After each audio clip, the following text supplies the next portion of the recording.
हनुमान जयंती महोत्सव के उपलक्ष्य में पत्रकार वार्ता का आयोजन संपन्न। बताते चले कि आज वाराणसी के तुलसी घाट क्षेत्र स्थित संकट मोचन मंदिर के महंत श्री विशंभरनाथ मिश्र जी के आवास पर आगामी 6 अप्रैल को होने वाले हनुमान जयंती महोत्सव व 3 दिवसीय सार्वभौम्य रामायण सम्मेलन तथा 7 दिवसीय संकट मोचन संगीत समारोह के संदर्भ में आज पत्रकार वार्ता का आयोजन किया गया, जिसमें संकट मोचन मंदिर के महंत विशंभरनाथ मिश्र ने पत्रकारों से वार्ता के दौरान बताया कि आगामी 6 अप्रैल को हनुमान जयंती महोत्सव के अवसर पर सर्वप्रथम प्रातः 4:30 बजे प्रभु हनुमान की भव्य आरती की जाएगी, जिसके पश्चात मंदिर परिसर में विभिन्न कार्यक्रम किए जाएंगे। इसी के साथ सायंकाल 5 बजे श्री रामकृष्ण मिशन के कीर्तन मंडलियों द्वारा संकीर्तन आयोजित है तथा रात्रि पर्यंत नगर के विभिन्न रामायण मंडलियों द्वारा श्री रामचरितमानस पाठ का आयोजन किया जाएगा।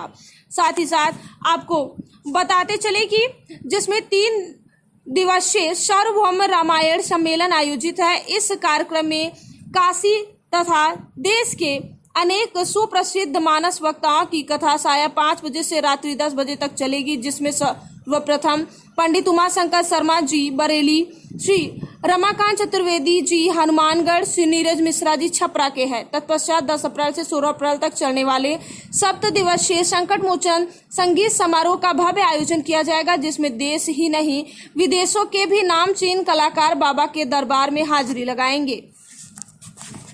मिल रहे हैं और यूजुअली पत्रकारों से आजकल मिलना लोग परहेज करते हैं, इसलिए कि वो जो इतना तेजी से जो विकास हो रहा है सब उसमें फंसे हैं और किसी के पास समय नहीं है।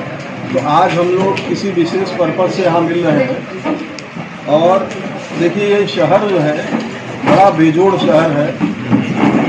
जो आपको दिख रहा है वो शहर है नहीं। इसके कुछ इनविजिबल कंपोनेंट हैं, जैसे परंपराएं हैं, इसकी मान्यताएं हैं। तो हम तो अगर कहेंगे कि इस सेंचुरी में अगर कोई सबसे बड़ा विजनरी अगर इस शहर में आया है तो मैं पंडित मदन मोहन मालवीय को जानता हूँ। ये एकेडमिक्स का ये शहर रहा है, तो उन्होंने बड़े क्लेवरली काशी हिंदू विश्वविद्यालय की स्थापना की कि काशी का जो एकेडमिक डायमेंशन है वो मजबूत बना रहे। संगीत के माध्यम से, अन्य विद्याओं के माध्यम से, प्राच्य विद्या जो आपके हैं, आपका संस्कृत का जो ज्ञान है, उन सबों का संपोषण हो और ये शहर निरंतर अपने बढ़त को बनाए रखे। इधर देख रहे हैं दूसरे ढंग का विकास हो रहा है, उसका शहर से कोई मतलब नहीं है। और इसीलिए हम परंपराओं तक अपने को सीमित करते हुए 6 तारीख को हनुमान जयंती का आयोजन है। और ये मात्र हनुमान जयंती नहीं है, ये शहर का एक पुराना इतिहास, 500 वर्ष पुराना इतिहास सब समेटे हुए, और उसका एक शोकेस है जो कि बड़े रूप में आपके सामने आएगा। तो 6 अप्रैल गुरुवार चैत्र शुक्ल पूर्णिमा के दिन हम लोग हनुमान जयंती मनाएंगे, जिसमें भक्तगण श्री हनुमान जी महाराज की विशेष श्रृंगार, झांकी, आरती, पूजन इत्यादि जो सुबह के समय होता है। और उस दिन जो आरती होगा, जो नियमित मंदिर का आरती का समय वो 4:30 बजे सुबह होता है। उस दिन थोड़ा विलम्ब से होता है, सूर्योदय के जस्ट पहले, मतलब लगभग वो 5:30 बजे के आसपास, जब हल्की सी लालिमा होगी उसमें हनुमान जयंती हम लोग मनाएंगे। और इस अवसर पर उस दिन शहनाई वादन का सुबह कार्यक्रम होगा, ब्राह्मणों द्वारा रुद्राभिषेक, श्री रामचरितमानस का एकाह पाठ, सीता राम संकीर्तन, रामार्चा पूजा, वाल्मीकि रामायण के सुंदरकांड का पाठ, जो कि हनुमान जी महाराज को श्रवण कराया जाता है। और शाम को रामकृष्ण मिशन के कीर्तन मंडलियों और जो आसपास के जितने बनारस जिले और मिर्ज़ापुर ऐसे आसपास के जितने इस तरह की मंडलियां हैं, वो आके चैती में रामचरितमानस का वो गान करते हैं पूरे रात। ये मतलब 12-1 बजे तक चलता है। सुबह के समय हनुमत ध्वजा, ये कार्यक्रम बाद में जुड़ा है, तो लगभग 15 दिनों तक ये मारवाड़ी समाज के लोग हनुमत ध्वजा हनुमान जी महाराज को अर्पित करते हैं। तो कल उनका हनुमान विसर्जन करेंगे। उसी समय ग्रामीण क्षेत्रों से भी लोग आते, दूसरा ग्रुप आएगा जो कि करीब 10 बजे के करीब मंदिर पहुंचेगा। उसमें संख्या भी बहुत ज़्यादा होती है, 40-50 हज़ार की भीड़ होती है। उसमें ग्रामीण महिलाएं, बच्चे सब उसमें शरीक होते हैं।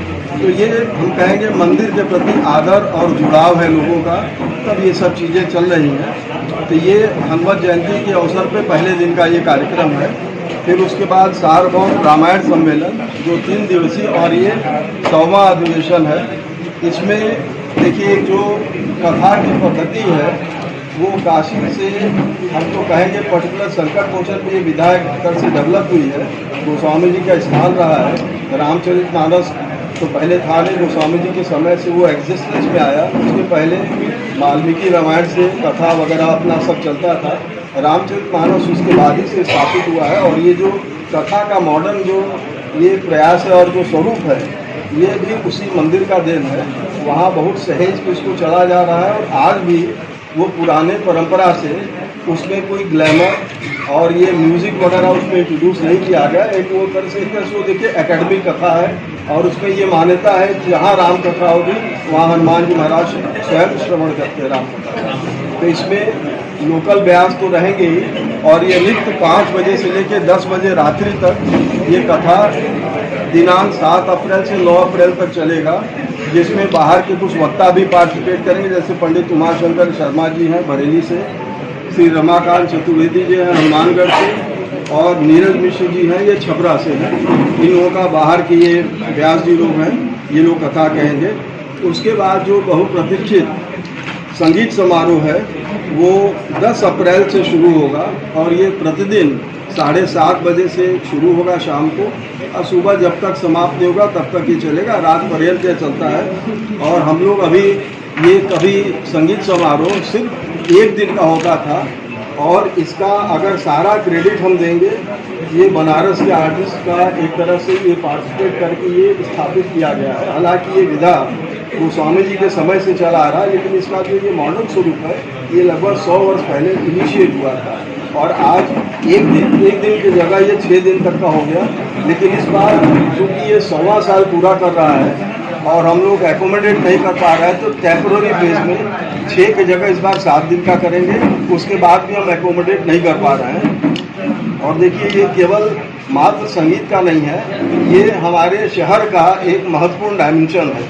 एक समय था कि बनारस में जो भी स्टार के अवसर पर हर वर्ष होता है, लेकिन इस बार विशेष ये है, ये 100वां वर्ष है और इस बार हम लोगों ने संगीत समारोह, हनुमान जयंती तो 6 अप्रैल को है, फिर उसके बाद 3 दिन का सार्वभौम रामायण सम्मेलन होगा मतलब 9 तारीख तक, फिर 10 से लेकर 16 तक संकट मोचन संगीत समारोह होगा, वो उसी जयंती का ही पार्ट है। और इस बार कुछ बहुत बड़े आर्टिस्ट जो कि पहली बार परफॉर्म करेंगे, जैसे जावेद अली है, तलत अजीज है, फिर सोनू निगम है और जस्सी है। तो ऐसे बड़े जो एक तरह से देखिए तो लाइट म्यूजिक में भी बहुत एक्सपोनेंट माने गए हैं और फिल्मी दुनिया के तो बड़े सितारे हैं। और उसके साथ जो पारंपरिक शास्त्रीय संगीतज्ञ हैं वो सारे बड़े आर्टिस्ट इस बार परफॉर्म करेंगे। कितने दिनों तक चलेगा ये कार्यक्रम? इस बार इसको विशेष रूप से 7 दिन का किया गया है क्योंकि हमें सब आर्टिस्ट को इनकॉर्पोरेट करना था। अभी भी देख रहे हैं कि बहुत लोगों को नहीं बुला पा रहे हैं, तभी 7 दिन से, क्योंकि हमको व्यवस्थाएं बहुत कठिन है, ये रात भर लोगों को जागना पड़ता है, तो 7 दिन से ऊपर अभी हम लोग नहीं करते। महाराज जी कितने बजे कार्यक्रम शुरू होगा, कब चलेगा? ये 7:30 बजे शुरू होता है और 4:30 बजे मंदिर का आरती होता है। तो हो सकता है अगर कार्यक्रम नहीं संपन्न हो पाएगा तो आरती के बाद भी ये चलेगा, सुबह 6-7 बजे तक भी चल सकता है। अच्छा, जितने भी कलाकार हैं क्या उनको किसी तरह का पे दिया जाता है? यहाँ आर्टिस्ट अपना कोई प्रोफेशनल चार्ज नहीं लेते हैं, उनका आने जाने का और लोकल हॉस्पिटलिटी का ये सब मंदिर मानेगा। उनके जेब से मंदिर पैसा नहीं लगने देगा, सारे खर्च मंदिर उठाएगा।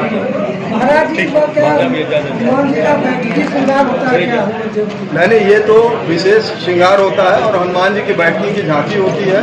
ये वर्ष में बस यही इसी जयंती को होता है इस तरह का श्रृंगार और इसको विशेष श्रृंगार हम लोग करते हैं। उस दिन रामार्चा पूजा जो कि बड़ा यूनिक पूजा होता है, फिर रुद्राभिषेक और वहाँ सुंदरकांड जो वाल्मीकि रामायण से उसमें मतलब पूरा पाठ करके हनुमान जी महाराज को श्रवण कराएगा।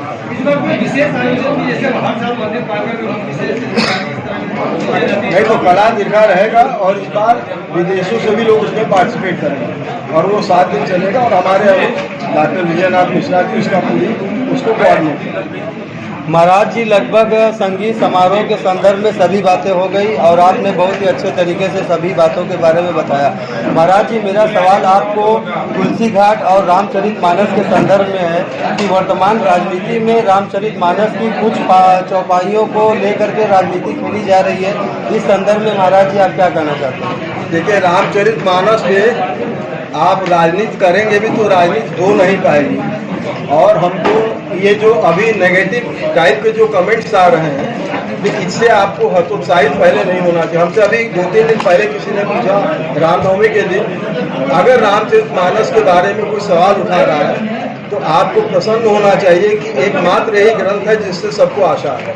देखिए, अपनों से ही लोगों को शिकायत होता है। अगर किसी बात से उसको अगर समझ में नहीं आ रहा है तो ये आपके क्षमता पर निर्भर करता है। एक तो पक्की बात है वो रामचरितमानस पढ़ रहा है, पहली बात, और आपको उनको कन्विंस करना चाहिए किस कॉन्टेक्स्ट में कहा गया है, क्यों कहा गया है। हम समझते हैं कि लोग बहुत ही अडॉप्टिव हैं और रामचरितमानस के बारे में कुछ लाइन जरूर है जो लोग ऑब्जेक्ट करते हैं। अगर आप उसको लोगों को ठीक से समझाएंगे तो सब लोग मानते हैं। तो ये अगर कोई प्रतिवाद कर रहा है किसी लाइन को लेके, ये पक्का जान लीजिए पढ़ रहा है तो आपको इसमें अपने दृष्टि को बदलना पड़ेगा, आपको रिएक्ट नहीं होना चाहिए।